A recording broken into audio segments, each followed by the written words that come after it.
बच्चों, नमस्ते। कैसे हो आप सभी? आई होप आप सब अच्छे होंगे और घर पे सेफ होंगे। मैं अनुज राज पुरोहित स्वागत करता हूं आपका हमारे इस डिजिटल प्लेटफॉर्म पर जिसका नाम है नोबल एजुकेशन ग्रुप। और हम पढ़ रहे हैं क्लास 12th एजी के, किसके? क्लास 12th एजी के चैप्टर नंबर फर्स्ट के बारे में। यहाँ पे हमने काफी सारी चीजों के बारे में पढ़ लिया है और हमारे पास लास्ट टॉपिक बचा है। क्या बचा है कि भाई मृदा को प्रभावित करने वाले कारक या मृदा अपक्षय को प्रभावित करने वाले कारक के बारे में हमारे को चर्चाएं करनी है। तो ये क्लास हमारी क्लास क्या होगी? लास्ट होगी। किसकी? इस चैप्टर की लास्ट क्लास होने वाली है। ठीक है बच्चा? तो यहाँ पे क्या है?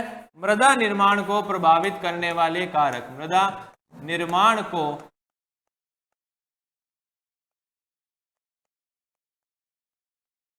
प्रभावित करने वाले कारक के बारे में हम चर्चा करेंगे। मतलब यहाँ पे मृदा के निर्माण को कौन कौन से कारक जो हैं वो प्रभावित करते हैं।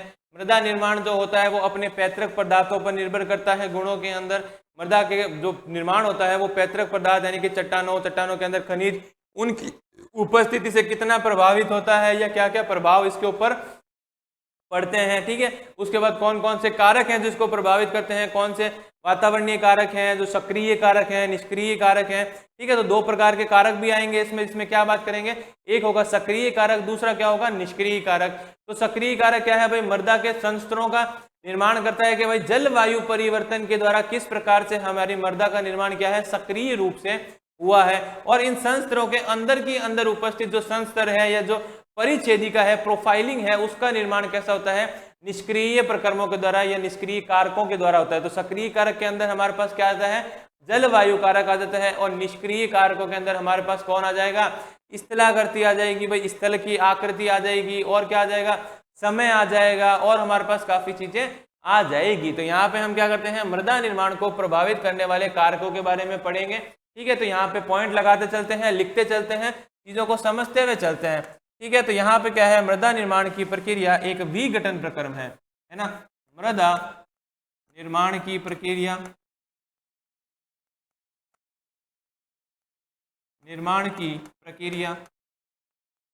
एक विघटन प्रक्रम है।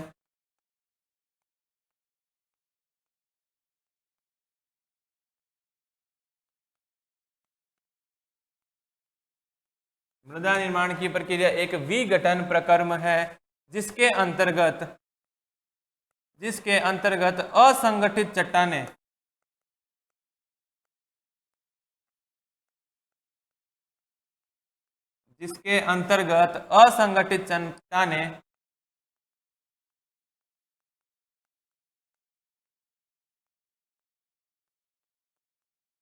अपक्षयित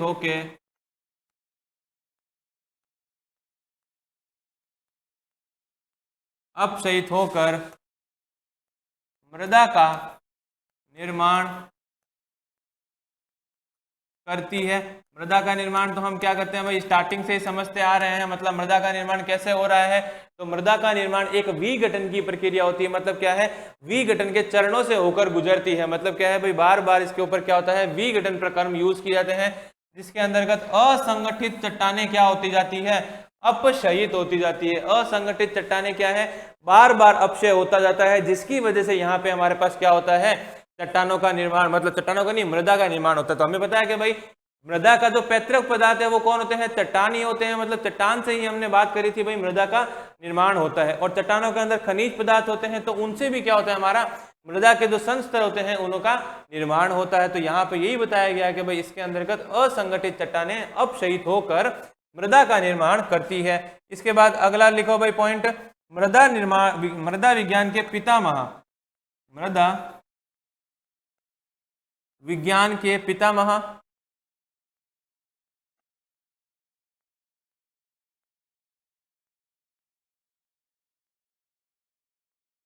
वी डेकोविच।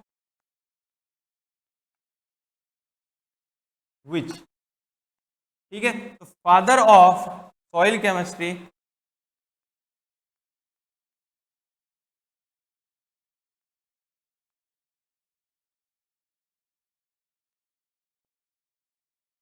इज वीवी डेकोविच, है ना, वीवी डेकोविच।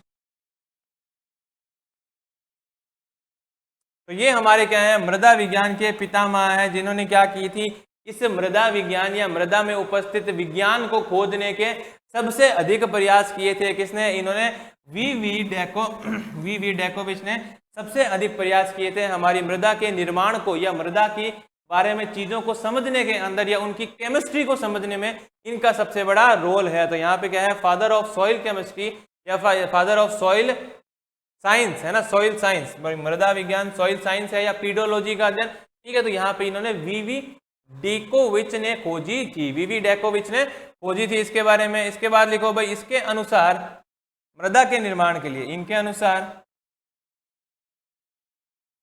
इनके अनुसार मृदा निर्माण के लिए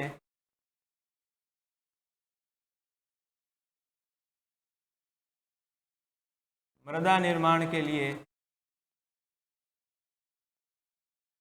मृदा निर्माण के लिए मृदा के पैतृक पदार्थों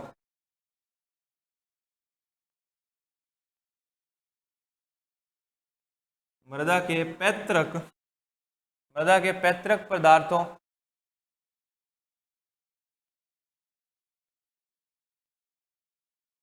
जलवायु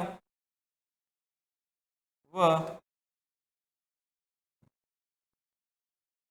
जीव जंतु उत्तरदायी होते हैं। मतलब इन्होंने क्या बताया था कि भाई मृदा का निर्माण कैसे होता है, तो मृदा के निर्माण के लिए मृदा के ही पैतृक पदार्थों, इट मीन चट्टानों, जलवायु परिवर्तन या जलवायु कारकों व जीव जंतु क्या होते हैं, उत्तरदायी होते हैं, या जीवित प्रकृति भी क्या होते हैं, उत्तरदायी होते हैं हमारा इस मृदा के निर्माण के लिए। तो इस चीज को नोट करो, फिर हम आगे चलते हैं।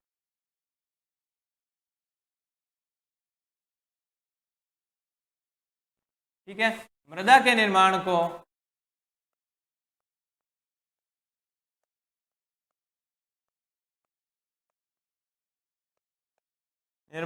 5 कारक प्रभावित करते हैं, है ना, 5 कारक प्रभावित करते हैं।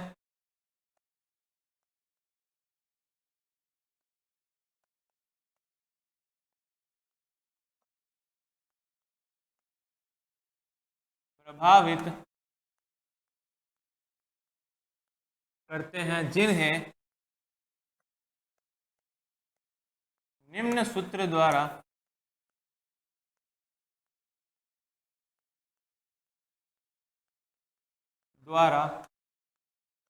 दिया जाता।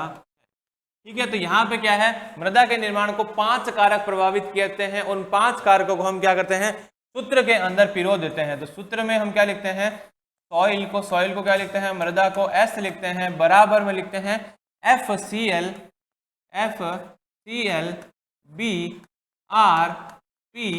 और S के बारे में लिखते हैं। मतलब ये हमारे पास क्या है, मृदा के निर्माण के 5 कारक हैं जो इस मृदा के निर्माण को प्रभावित करते हैं। ठीक है, एक एक करके इनके नाम लिख लेते हैं भाई यहाँ पे हम, है ना, FCl BrP है ना। तो ये हमारे पास क्या है, एक फॉर्मूला है जिसके अनुसार हम क्या बताएंगे, यहाँ पे इसका मतलब होता है मृदा, है ना, ये क्या होता है, इनके बारे में हम क्या लिखेंगे, बुक से जब पढ़ेंगे तो वहां पे इनके नाम अच्छे से क्लियर करते हुए लिखेंगे। तो यहाँ पे क्या है, थोड़ी सी खाली जगह छोड़ दो, बाकी चीजें हम क्या करेंगे, बुक से जब पढ़ेंगे तो यहाँ पे जो भी खाली स्थान होगा वो तुम भर लेना। ठीक है बच्चा, यहाँ पे कोई दिक्कत नहीं होगी। ठीक है, फिर यहाँ पे क्या है, मृदा निर्माण को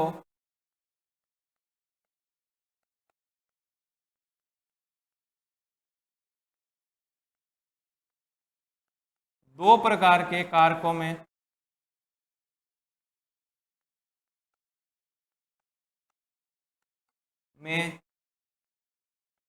विभाजित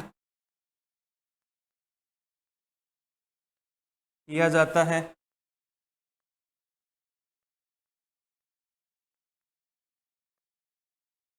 कौन से में, पहला सक्रिय कारक, दूसरा निष्क्रिय कारक। सक्रिय कारक के अंदर कौन सा आएगा? जलवायु व जैव मंडल।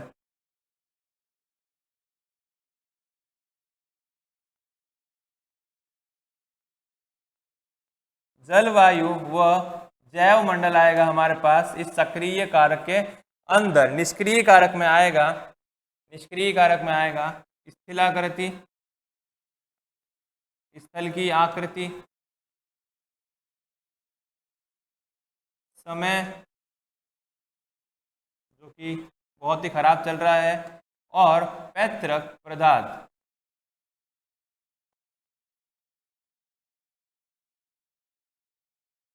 ठीक है, और क्या है? पैतृक पदार्थ। तो यहाँ पे निष्क्रिय कारक 3 प्रकार के हैं, सक्रिय कारक क्या है? हमारे पास 2 प्रकार के होते हैं। तो यहाँ पे क्वेश्चन भी बनता है कि भाई मृदा निर्माण में सक्रिय कारक कौन सा है? ठीक है, तो इनमें से एक चीज तुम्हारे को सेलेक्ट करनी पड़ेगी। तो क्या सेलेक्ट करोगे? या तो जलवायु परिवर्तन को सेलेक्ट करोगे या जैव मंडल को सेलेक्ट करोगे। तो ज्यादा सही क्या होगा? जलवायु ज्यादा सही होगा, क्योंकि जलवायु पे ज्यादा से ज्यादा सक्रिय कारक क्या करते हैं? डिपेंड करते हैं। इसलिए सक्रिय कारक क्या होंगे? ज्यादा प्रभावित होते हैं। किससे? जलवायु परिवर्तनों के द्वारा, जलवायु परिवर्तनों के द्वारा। तो अब हम बात करते हैं सक्रिय और निष्क्रिय कारक के बारे में। ठीक है, तो यहाँ पे सक्रिय कारक के बारे में लिखते हैं बच्चा। सक्रिय कारक हेडिंग डाल लो। ठीक है, सक्रिय कारक हेडिंग डाल लो। उसके अंदर लिखेंगे कि वे कारक जो मृदा में ऊर्जा प्रदान करते हैं, वे कारक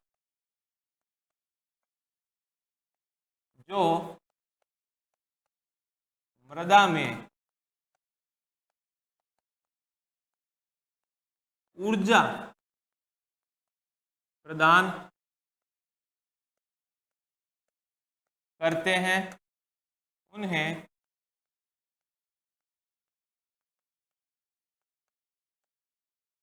सक्रिय कारक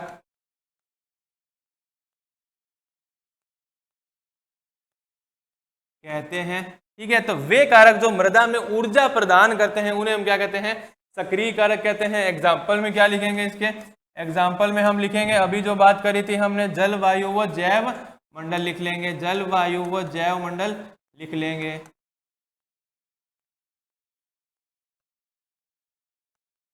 ठीक है बच्चा, तो ये हमारे पास क्या होगी? परिभाषा होगी। वे कारक जो मृदा में ऊर्जा प्रदान करते हैं। अब ऊर्जा कैसे मिल सकती है सर? ऊर्जा कैसे मिलेगी बच्चों? टेम्परेचर या नमी के द्वारा या दाब के द्वारा। तो यहाँ पे ये जलवायु परिवर्तन या जैव मंडल, कि भाई जो जैव मंडल के अंदर हम लोग रहते हैं, तो वहां पे क्या है? एक फिक्स प्रेशर हमारे को यूज करता है, फिक्स प्रेशर हमारे पास पड़ता है, और एक फिक्स टेम्परेचर ही हमारे ऊपर यूज होता है। तो मृदा के निर्माण के लिए भी क्या होते हैं? ये दोनों कारक, जलवायु व जैव मंडल, ऊर्जा प्रदान करते हैं। मतलब क्या है? ऊर्जा को देते हैं इन मृदा को। ये यहाँ पे क्या होते हैं? पैतृक पदार्थों के द्वारा इनसे ऊर्जा मिलती है, और वहां पे क्या होता है? मृदा का निर्माण होता है। तो याद रखना है कि भाई वे कारक जो मृदा में ऊर्जा प्रदान करते हैं उन्हें क्या कहते हैं? सक्रिय कारक कहते हैं। और वे कारक जो मृदा निर्माण में मृदा को आदान प्रदान करते हैं ना, वे कारक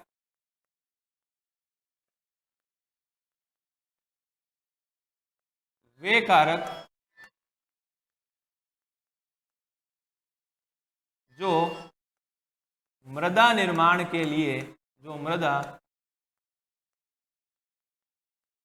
निर्माण के लिए मृदा को आधार प्रदान करते हैं, मृदा निर्माण के लिए मृदा को आधार प्रदान करते हैं,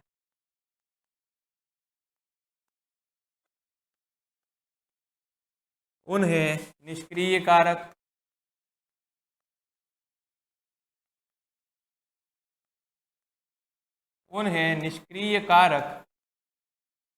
कहते, उन्हें क्या कहते हैं? निष्क्रिय कारक कहते हैं। एग्जाम्पल में क्या लिखूंगा? स्थलाकृति। भाई स्थल की आकृति पे ही तो मृदा का निर्माण होगा या मृदा बनेगी। हवा में थोड़ी तैरती रहेगी, अंतरिक्ष थोड़ी है कि भाई यहाँ पे क्या हो रहा है? सब हवा में तैर रहा है। अंतरिक्ष में भी क्या है? मिट्टी तो क्या है? जमी भी है, उस पर कोई चीज अगर उड़ाते हैं तो वो क्या है भाई? उड़ती ही रहती है। ठीक है, तो यहाँ पे क्या है? स्थलाकृति है, समय है, और पैतृक पदार्थ यानी चट्टाने भी क्या करेगी, उसको एक प्रकार से आधार प्रदान करती है, पैतृक पदार्थ। तो ये भी क्या करते हैं, हमारे चट्टानों को आधार प्रदान करती है। तो वे कारक जो कि मृदा निर्माण के लिए ही मृदा को आधार प्रदान करते हैं, उसे हम क्या कहते हैं, निष्क्रिय कारक कहते हैं, जिसके एग्जाम्पल हमारे पास हैं स्थलाकृति हो गया, समय हो गया और पैतृक पदार्थ हमारे पास इसके एग्जाम्पल हो गए। तो यहाँ हमने बात कर ली किसकी, निष्क्रिय कारकों के बारे में बातें कर ली है। ठीक है, अब हम बात करेंगे जलवायु के बारे में। ठीक है, तो सारी की सारी चर्चा हम एक एक करके करेंगे और उसको हम बुक से पढ़ेंगे। ठीक है, तो जलवायु के बारे में हमने क्या है, पहले भी बहुत सारी बातें कर रखी है। जलवायु में क्या होता है, तापमान का प्रभाव होता है, ऋतुओं का प्रभाव होता है कि भाई बरसात के अंदर, गर्मी के अंदर या हमारे सर्दी के अंदर ऋतुओं का इन मृदा निर्माण पे बहुत अधिक फर्क पड़ता है। दूसरा, ताप का हमारे इस मृदा निर्माण पे बहुत अधिक फर्क पड़ता है। कैसे कि भाई जैसे ही ताप की मात्रा अधिक होती है तो चट्टानें क्या होती है, फैलने लगती है, सिकुड़ने लगती है कम होने पर। तो उसकी वजह से क्या होता है, चट्टानों का अपक्षय होता है और उस प्रक्रम के द्वारा ही क्या होता है, मृदा का निर्माण होता है। तो वो किस वजह से होता है, क्योंकि जलवायु परिवर्तन होते हैं। अगर जलवायु परिवर्तन नहीं हो या जलवायु परिवर्तन सेम रहे कि भाई यहाँ पे सिर्फ ठंड ही ठंड पड़ती, तो वहां पे मृदा का निर्माण बहुत कम मात्रा में होता है। या सिर्फ गर्मी ही गर्मी पड़ती हो तो वहां पे भी क्या होगा, चीजें बनेगी नहीं या मृदा का निर्माण क्या होगा, नहीं होने वाला है। इसलिए क्या है, जलवायु परिवर्तन ही मृदा निर्माण के लिए सक्रिय कारक है और वो सबसे ज्यादा प्रभावित भी करता है, क्योंकि तापमान और नमी है ना, ये दोनों तो क्या होती है, मृदा को बहुत ज्यादा जरूरत होती है। स्थल तो हमारे को पता है भाई, निष्क्रिय कारक तो क्या है, सेम ही रहने हैं। निष्क्रिय कारक में हमने बात करी कि भाई यहाँ पे क्या है, स्थलाकृति, तो मतलब क्या है, स्थल जो है हमारे पास जिस पर हमारी मृदा गिरेगी, मृदा का निर्माण होगा, वो तो स्थल सेम ही रहेगा। पैतृक पदार्थ चट्टानों से निर्माण होगा और समय तो क्या है, यूज होगा ही होगा। तो ये तो क्या है, निष्क्रिय कारक हैं। लेकिन हमारे पास जो सक्रिय कारक है वो क्या है, जलवायु है, जैव मंडल है। मतलब सबसे पहले हम बात कर रहे हैं जलवायु के बारे में, ये भी हमने लिख लिया है। तो सबसे पहले हम किसके बारे में बात कर रहे हैं, जलवायु के बारे में। ठीक है, सक्रिय कारक में पहली है हमारे पास सक्रिय कारक, ऊपर लगा लो। ठीक है, सक्रिय कारक ऐसे लगा दो और फिर उसमें लिख दो जलवायु। ठीक है, जलवायु के अंदर लिखो भैया, जलवायु मृदा निर्माण का सक्रिय कारक है। जलवायु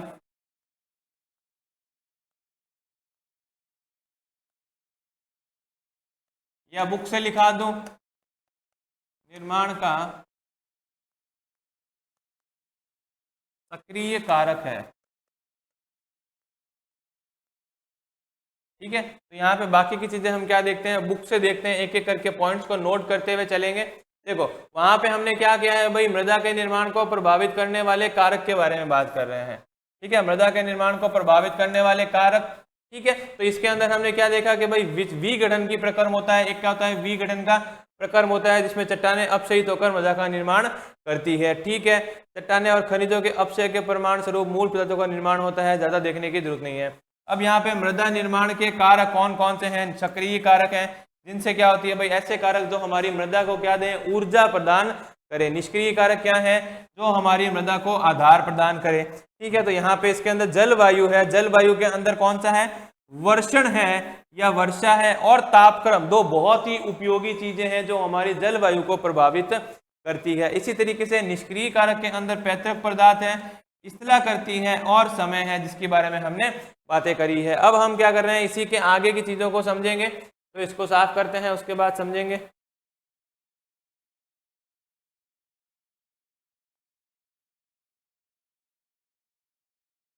ये देखो जलवायु आ गया भाई, यहाँ पे हमको इसके बारे में ही चर्चाएं करनी है। तो जलवायु क्या होता है, मृदा का सक्रिय कारक होता है। इसमें या जलवायु में प्रमुख तत्व कौन से होते हैं, वर्षण और तापक्रम होते हैं। प्रमुख के बारे में बात कर रहे हैं, नहीं तो जलवायु नमी के अनुसार भी होती है ना। और यहाँ पे क्या होती है, काफी चीजों के अनुसार जलवायु होती है, पर मुख्यतः यहाँ पे क्या है, वर्षा और तापक्रम इस मृदा का निर्माण को प्रभावित करता है। क्योंकि वर्षा के द्वारा जो चट्टानों के ऊपर जो छोटे छोटे कंकड़ अपक्षयित हुए हुए हैं, वो वर्षा के साथ बहकर ही तो नीचे आएंगे, तो वो वर्षा के पानी के साथ बहकर कहाँ से नीचे आ जाते हैं। ठीक है, तो यहाँ क्या लिखना है, अंतःस्रावण या जल की मात्रा अपरदन व अंतःस्रावण दोनों को ही प्रभावित करती है। तो यहाँ पे इसमें बहुत बड़ा सा दिया हुआ है। ठीक है, उसके अंदर हम क्या है, छोटे से पॉइंट्स लिखेंगे। यहाँ पे तो इसने बहुत ही ज्यादा दे दिया।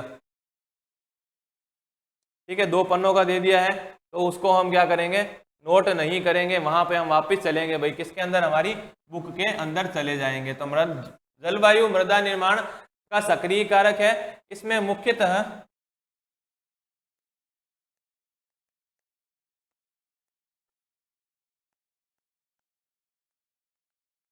वर्षण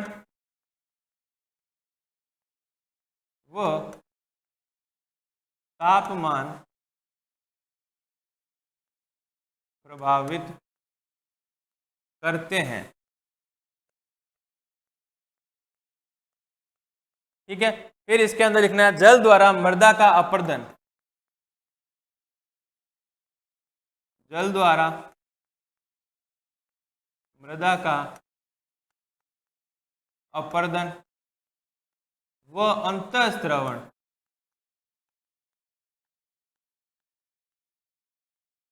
जल द्वारा मृदा का अपरदन व अंतःस्रवण दोनों ही प्रभावित होता है।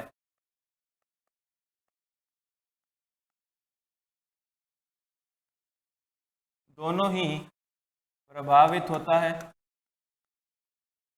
वर्षा जल की ही बात हो रही है बच्चा यहाँ पे, ठीक है। मृदा जल अंतःस्रवण और निक्षालन। मृदा जल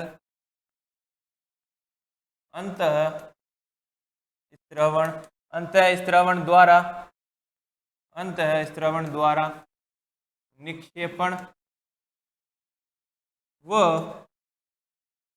निक्षालन।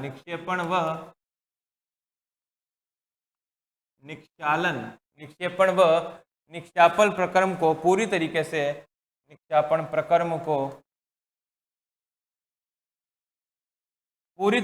प्रभावित करता है। पूरी तरह से प्रभावित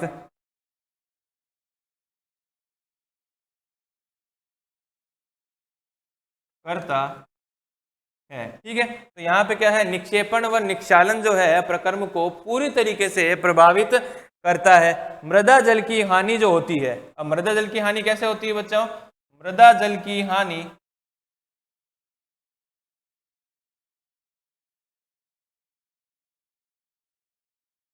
की हानि वाष्पन, वेपराइजेशन व वाष्पोत्सर्जन द्वारा होती है।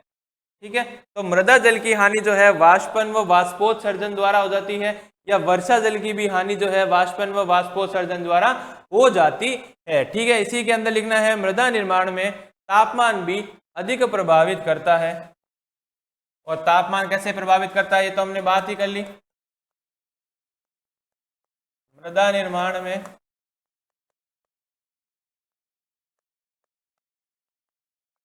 तापमान अधिक प्रभावित करता है। ठीक है,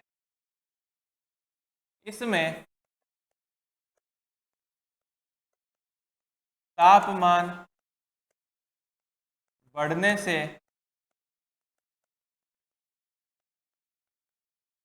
चट्टानें फैलने लगती है व तापमान कम होने से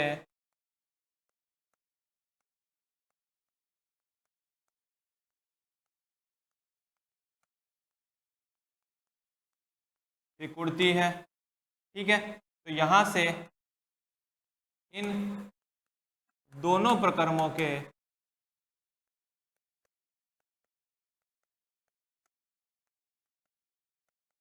बार बार होने से चट्टानों का अपक्षय होता है व मृदा का निर्माण होता है। ठीक है, अगला कारक है हमारे पास जैव मंडल। अगला कारक क्या है हमारे पास, जैव मंडल, तो इसको लिखो, फिर हम आगे बात करते हैं जैव मंडल के बारे में, या जो जैव मंडल जीवों का मंडल हमारे पास उपस्थित है वो हमें कैसे प्रभावित करता है, हमें नहीं मृदा के निर्माण को कैसे प्रभावित करता है, उसके बारे में चर्चाएं कर लेते हैं। ठीक है, मृदा निर्माण में पौधे व जंतुओं की क्रिया, मृदा निर्माण में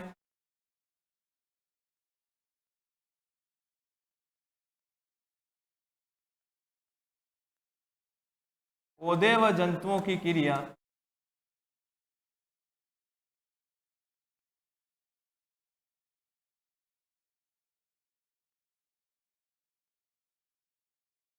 पौधे व जंतुओं की क्रियाएं, जैविक अवशेष,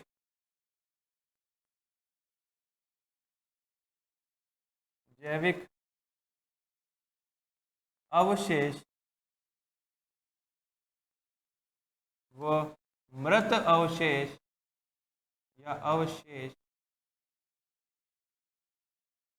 है ना, जैविक या मृत अवशेष, इसका महत्वपूर्ण भाग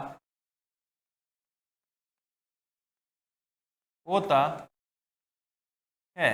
ठीक है, तो यहाँ पे मृदा निर्माण में पौधे व जंतुओं की क्रियाएं, जैविक अवशेष व मृत अवशेष जो हैं इनमें महत्वपूर्ण भाग होता है। इनका क्या होता है, या इसमें महत्वपूर्ण भाग होता है। जैव मंडल के अंदर सबसे ज्यादा भाग या किसका होता है हमारे पास, मृदा निर्माण के अंदर पौधे या जंतुओं का, जो हम कहते हैं भाई कार्बनिक पदार्थ या खनिज पदार्थ।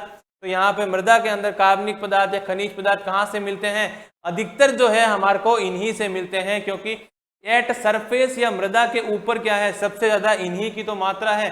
तो सबसे ज्यादा यही क्या करते हैं, हमारे जैव मंडल को प्रभावित भी करते हैं। ठीक है, यहाँ पे क्या है, मृदा में छोटे बड़े पौधों पर, है ना, यहाँ पे लिख लेते हैं, नेक्स्ट पेज पे चलते हैं। मृदा में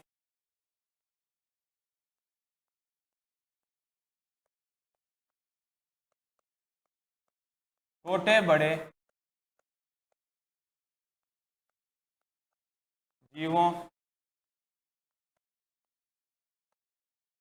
व सूक्ष्म जीवियों का भी प्रभाव, सूक्ष्म जीवियों का भी प्रभाव या उपस्थिति, है ना, या उपस्थिति इनके घनत्व वितरण को, घनत्व वितरण को प्रभावित करती है, घनत्व वितरण को प्रभावित करती। ठीक है, तो यहाँ पे क्या है, मृदा में छोटे बड़े जीवों व सूक्ष्म जीवियों का प्रभाव या उपस्थिति इनके घनत्व वितरण को प्रभावित करता है। मतलब इनके घनत्व को कौन प्रभावित करता है, ये वाले सूक्ष्म जीव, जिनके वजह से हमारे पास क्या होता है, घनत्व बढ़ जाता है मृदा निर्माण के लिए, किसका, कार्बनिक पदार्थों का या खनिजों का। ठीक है, अगला पॉइंट लिखना है भाई इसी के अंदर। ठीक है, अगला पॉइंट नहीं है यहाँ पे, ये हमारे पास क्या हो गए, सक्रिय कारक समाप्त हो गए। क्या हो गए, सक्रिय कारक समाप्त हो गए। अब हम चलते हैं हमारे निष्क्रिय कारकों के ऊपर, है ना। निष्क्रिय कारकों को देख लेते हैं। यहाँ पे सबसे पहला निष्क्रिय कारक हमारे पास कौन सा है बच्चा, पैतृक पदार्थ है। हमारे पास सबसे पहला निष्क्रिय कारण कौन सा है, पैतृक पदार्थ है। तो यहाँ पे इसके बारे में बात करते हैं, साथ साथ पॉइंट नोट करते हुए चलेंगे साथ साथ। ठीक है, तो पैतृक पदार्थ चट्टानों की प्रकृति, मृदा निर्माण में कणाकार, क्ले की मात्रा व प्रकृति, पोषक तत्व, रंग आदि को प्रभावित करती है। तो पैतृक पदार्थ कैसे हमारे मृदा निर्माण को प्रभावित करता है, तो उसके बारे में फर्स्ट लाइन बता रही है, चट्टानों की प्रकृति जो होती है ये मृदा निर्माण को प्रभावित करती है ना। उसमें क्या होता है, कण कण क्या आकार का है, ये मिट्टी के आकार का है, तो वो भी क्या है, हमारी मिट्टी के निर्माण में बहुत अधिक सहायता करता है। कण के आकार या कणाकार, क्ले की मात्रा, व प्रकृति किस प्रकार की है मिट्टी की या चट्टान जो टूट रही है पैतृक पदार्थों की, पोषक तत्व कितने हैं, रंग कैसा है आदि यहाँ पे क्या करते हैं, पदार्थ को प्रभावित करते हैं। तो ये हमारे पास क्या है, निष्क्रिय कारक हैं जो क्या है, प्रभावित करते हैं। इतना समझ में आ गया। फिर देखो यहाँ पे क्या है, पैतृक पदार्थ निष्क्रिय होने के कारण एक ही मृदा का निर्माण, है ना, पैतृक पदार्थ निष्क्रिय होने के कारण एक ही मृदा का निर्माण विभिन्न स्थानों की जलवायु के परिवर्तन के फलस्वरूप विभिन्न प्रकार की मृदाओं का निर्माण होता है, विभिन्न प्रकार की मृदाओं का निर्माण हो जाता है। तो पैतृक पदार्थ क्या हो जाते हैं, अगर निष्क्रिय हो जाए तो पैतृक पदार्थों के निष्क्रिय होने के कारण एक ही मृदा का निर्माण, क्या, एक ही मृदा का निर्माण अलग अलग स्थानों की जलवायु के परिवर्तन के फलस्वरूप अलग अलग मृदा का निर्माण, है ना, यह एक ही मृदा का निर्माण विभिन्न स्थायु के जलवायु परिवर्तन के फलस्वरूप विभिन्न प्रकार की मृदाओं का निर्माण कर देता है ना, कि भाई जलवायु परिवर्तन अगर अलग अलग हुए तो यहाँ पे क्या हो जाएगा, विभिन्न प्रकार की मृदाओं का निर्माण हो जाता है, विभिन्न प्रकार की क्या होता है, मृदाओं का निर्माण हो जाता है। ठीक है, यहाँ पे विभिन्न प्रकार की मृदाओं का क्या होता है, निर्माण हो जाता है। ठीक है, इसमें एक पॉइंट और लिख सकते हो कि भाई पैतृक पदार्थ के गुण जो होते हैं, है ना, पैतृक पदार्थ के गुण जो होते हैं ये मृदा निर्माण पर निर्भर करते हैं। पैतृक पदार्थ के जो गुण होते हैं ये मृदा निर्माण पर निर्भर करते हैं। ठीक है, ये पैतृक पदार्थ के गुण जो है ये इसके मृदा निर्माण पर निर्भर करते हैं। यहाँ देखो निर्मित मृदा पैतृक पदार्थ पर निर्भर करती है, तो यहाँ पे क्या है, जो मृदा का निर्माण होगा वो इनके पैतृक पदार्थों पर निर्भर करता है, पैतृक पदार्थों पर निर्भर करता है। तो यहाँ से क्या हो गया, हमारे पास पैतृक पदार्थों के लिए इतनी ही चीजें लिखनी है, एक तो यहाँ तक लिखना है और यहाँ से हमको यहाँ तक लिखना है, सारा नहीं लिखना है। ठीक है भाई, सारे के अंदर फंसेंगे तो क्या है भाई, फंसते चले जाएंगे। तो फटाफट इसको नोट कर लो, साथ साथ नोट कर लिया होगा बच्चों ने, है ना, यहाँ पे क्या है, साथ साथ नोट कर लिया होगा।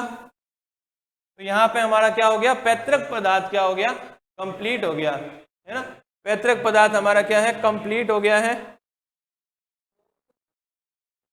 ठीक है, पैतृक पदार्थ हमारा क्या हो गया, कंप्लीट हो गया। इसके बाद हमारे पास बचा है स्थलाकृति, मतलब स्थल की आकृति। यहाँ पे देखो, यहाँ पे क्या है, स्थल की आकृति कैसी है भाई, खुरदरी है या उबड़ खाबड़ भी कह सकते हैं। तो यहाँ पे पृथ्वी की अनियमित सतह, पृथ्वी की जो अनियमित सतह होती है वही क्या कहलाती है, स्थलाकृति कहलाती है। ठीक है, पृथ्वी की जो अनियमित सतह होती है वो क्या कहलाती है, स्थलाकृति कहलाती है। और यह जो एक निष्क्रिय कारक होता है, यह कैसा कारक है, निष्क्रिय कारक होता है, जो जल व तापमान के प्रभाव से, जो जल व तापमान के प्रभाव से मृदा के निर्माण को प्रभावित करता है, जो जल और तापमान के प्रभाव से क्या करता है, मृदा के निर्माण को प्रभावित करता है, मृदा के निर्माण को प्रभावित करेगा।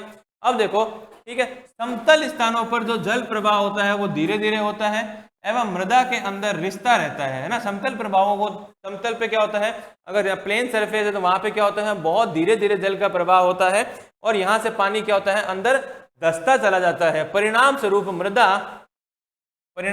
मृदा, इसको लिख लो बच्चा, है ना, यहाँ पे इतना लिख लो, फिर हम आगे चलते हैं।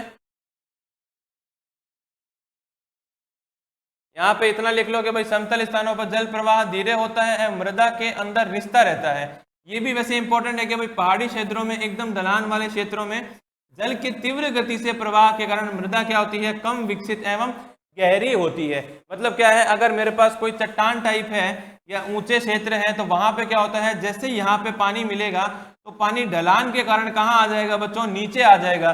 तो जितना पानी इस मिट्टी को मिलना चाहिए था वो मिलेगा नहीं और वहां से क्या आ जाएगा, नीचे की तरफ आ जाएगा। तो वहां पे उस प्रवाह के कारण मृदा क्या हो जाती है, कम विकसित हो जाती है और मृदा क्या होती है, कम गहरी भी होती है। मतलब ज्यादा गहराई के अंदर, अधिक संस्तरों के अंदर मृदा नहीं पाई जाती है, अधिक संस्तरों के अंदर मृदा नहीं पाई जाती है। इतना लिख लिया होगा बच्चों। ठीक है, समतल स्थानों पर जल प्रवाह धीरे होता है, मृदा के अंदर रिश्ता रहता है, परिणाम स्वरूप मृदा गहराई युक्त होती है। ठीक है, परिणाम स्वरूप मृदा कैसी हो जाती है, गहराई युक्त हो जाती है।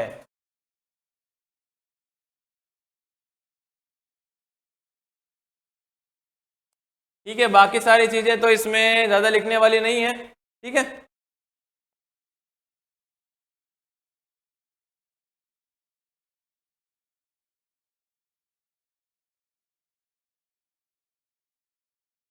ठीक है, एक पॉइंट ये और लिख लो कि यदि आसपास मृदा से निचले स्थानों पर लवण संग्रह हो जाता है तो ऐसे स्थानों पर लवणीय दलदली मृदा का निर्माण हो जाता है, लवणीय दलदली मृदा का निर्माण हो जाता है। ठीक है, लवणीय दलदली मृदा का क्या होता है, निर्माण हो जाता है।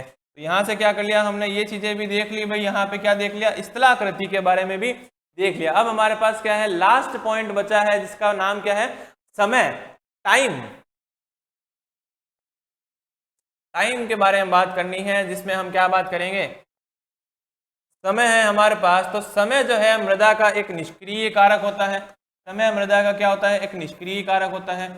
पूर्ण विकसित मृदा के अंदर भाई, जो पूर्ण विकसित मृदा होगी वो क्या होगी, पूर्ण विकसित मृदा में पूर्णतः विकसित मृदा परिच्छेदिकाएं होगी, है ना भाई। अगर हमारे पास पूर्ण विकसित मृदा है तो उसकी पूर्ण विकसित परिच्छेदिका मतलब पूर्ण विकसित सॉइल प्रोफाइलिंग तो होगी, मतलब उसमें संस्तर अच्छे से क्या होंगे, बटे हुए होंगे। यानी क्या है, मृदा परिच्छेदिकाएं होगी जिनका विकास मृदा निर्माण करने पर, मृदा निर्माण करने वाले विभिन्न कारकों द्वारा लंबे समय तक की जाने वाली प्रक्रियाओं का परिणाम है। जिनका क्या है, विकास जो है, जिनका विकास कैसे हुआ है भाई, मृदा निर्माण करने वाली बहुत समय से आए जाने वाली क्रियाओं के द्वारा हुआ है, बहुत समय से की जाने वाली प्रक्रियाओं के द्वारा हुआ है। लंबे समय तक की जाने वाली प्रक्रियाओं का ही परिणाम होती है यहाँ पे हमारे मृदा का निर्माण। तो यहाँ समय भी एक प्रकार का क्या है, हमारे पास एक कारक है। कैसा कारक है, निष्क्रिय कारक है, जो हमारे मृदा के निर्माण को क्या करता है बच्चों,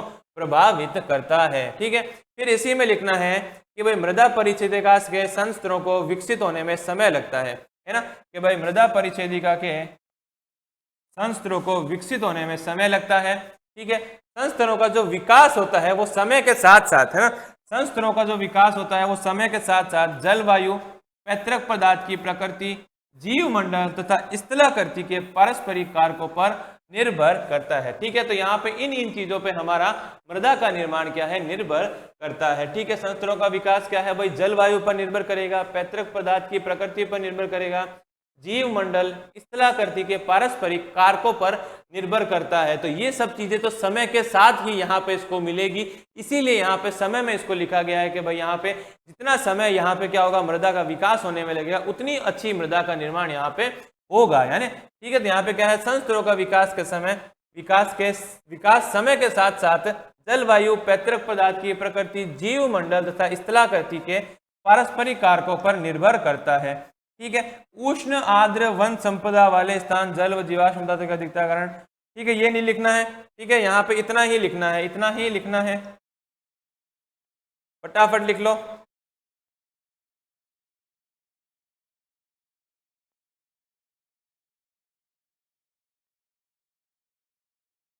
फटाफट लिख लो, ऊपर वाला तो लिख लिया होगा बच्चों, है ना। फिर इसके अंदर लिखना है भैया, अनुकूल दशाओं के अंतर्गत एक पूर्ण विकसित मृदा, है ना, विकसित मृदा परिच्छेदिका के विकास होने में 200 वर्ष लग सकते हैं। कितने वर्ष, 200 वर्ष लग सकते हैं। और कम अनुकूल परिस्थितियां हो तो इसको निर्माण में हजारों वर्षों का समय लग सकता है। अगर अनुकूल परिस्थिति हो तो मृदा के निर्माण में कितने वर्षों का समय लगेगा, लगभग 200 वर्षों का समय लग सकता है। लेकिन अगर अनुकूल परिस्थिति नहीं हो, है ना, कि भाई प्रतिकूल परिस्थितियां हो, तो मृदा के निर्माण में हजारों वर्षों का समय भी क्या है, कम पड़ सकता है। यह हजारों वर्षों के समय के दौरान इसका निर्माण हो सकता है, हजारों वर्षों के समय के दौरान इसका निर्माण हो सकता है। ठीक है, तो अगला पॉइंट लिख सकते हो, कम अनुकूल परिस्थिति में इसको विकसित होने में हजारों वर्ष लग सकते हैं। हजारों वर्ष क्या है, इसको लग सकते हैं। तो यहाँ पे क्या हो गया, हमारा समय कारक भी क्या हो गया, पूरा हो गया। यानी यहाँ पे हमने क्या बातें कर ली,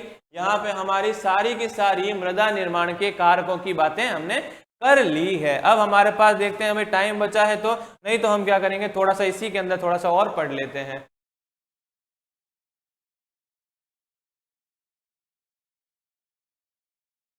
ठीक है बच्चों, तो यहां से क्या हो गया, हमारा चैप्टर कंप्लीट हो गया है। ठीक है, यहां से हमारा क्या हो गया, चैप्टर कंप्लीट हो गया है। तो इसी के लिए हमारे पास क्या है, तुम्हारा ऑब्जेक्टिव टेस्ट भी होगा इसके बारे में, तो यहाँ पे इसको अच्छे से पढ़ लेना। यहाँ पे क्या हो गया, चैप्टर कंप्लीट हो गया। नेक्स्ट चैप्टर की हम बात करेंगे जीवाश्म पदार्थों के बारे में। ठीक है बच्चों, तो हम नेक्स्ट क्लास में नेक्स्ट चैप्टर के बारे में बातें करेंगे। Thank you very much, keep smiling, stay happy, stay healthy. जय हिंद।